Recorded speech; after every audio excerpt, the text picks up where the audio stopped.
স্বাগত তাসিন টিউটোরিয়ালসে। আজকে আমরা দেখব কিভাবে আমরা কোণ অঙ্কন করতে পারি।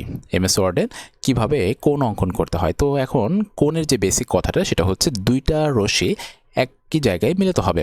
তো এখন আমি এখানে দুইটা রশ্মি আঁকবো। তো আমি প্রথমে একদম একটা স্ট্রেট লাইন নিচ্ছি, আমি ধরছি, আমি শিফট চেপে ধরেছি, শিফট চেপে ধরে এটা যেন সোজা হয়ে যায়। ঠিক আছে, সোজা হয়ে গেল। এখন আমি চাচ্ছি এটাকে ব্ল্যাক করতে। তো আউটলাইনে গিয়ে ব্ল্যাক, এটার উইথটাকে আরেকটু বাড়িয়ে দিতে চাচ্ছি। হ্যাঁ, মোটামুটি চলে।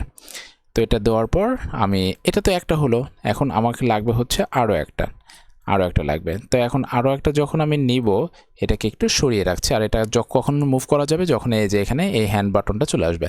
তো এখন আমি আবার ইনসার্টে যাচ্ছি, ইনসার্টে গিয়ে যাওয়ার পর শেপ থেকে আমি আর একটা নিচ্ছি। ঠিক আমি একটু জুম করে নিই।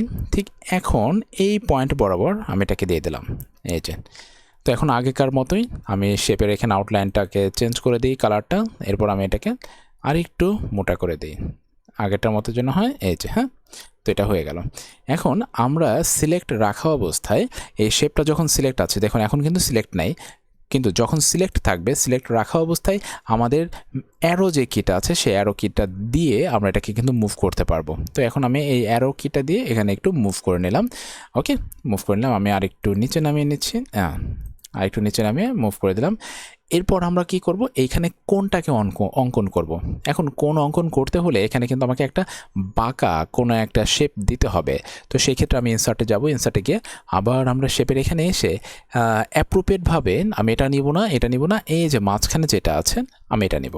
ওকে, এখন এটা নিয়ে আমি শিফট চেপে ধরে এই যেটাকে যে কোনো অনুপাত আমি এটাকে এঁকে নিলাম।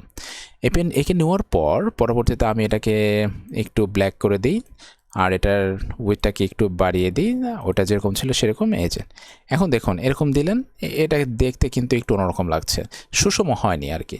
এখন সুষম করার জন্য আমরা যে কাজটি করতে পারি, আমরা হচ্ছে এই যে এরকম দিয়ে, এখন দেখুন এইখানে সুষম দেখা যাচ্ছে। তো আমি এই অংশটুকু কেটে দেব। কিভাবে, এখানে যে ইয়েলো পয়েন্টারটা আছে সেই ইয়েলো পয়েন্টটা আমি এখানে এনে এই যে এখানে করে দিলাম। দেখুন এখন কিন্তু একদম অ্যাকুরেট, আপনি যে কোণটা প্রয়োজন আপনার সেই কোণটা কিন্তু এখানে রয়ে গেছে।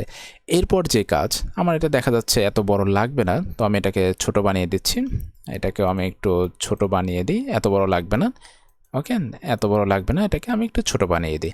এখন বানানোর পরে যে কাজ সেটা হচ্ছে, আমি এখানে কিন্তু ফাইনাল করব না আমরা, কারণ এটা যখন আমরা এইভাবে রেখে দেবো তখন কিন্তু আমরা যখন কাজ করব আমাদের নড়াচড়াতে কিন্তু এই তিনটা অংশ ভেঙে যাবে। তো সেই ক্ষেত্রে এই শেপগুলো যেন না ভাঙে আমি সবগুলোকে সিলেক্ট করব।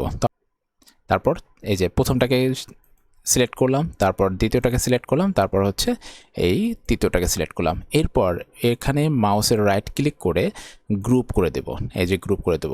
যখন আমরা গ্রুপ করে দেব তখন কিন্তু আর এরা ভেঙে যাবে না, তখন সবাই একসাথে নড়াচড়া করবে। তো আজকে এই পর্যন্তই, দেখা হচ্ছে পরবর্তী কোনো টিউটোরিয়াল। ততক্ষণ পর্যন্ত নিজের যত্ন নেবেন। আল্লাহ হাফেজ।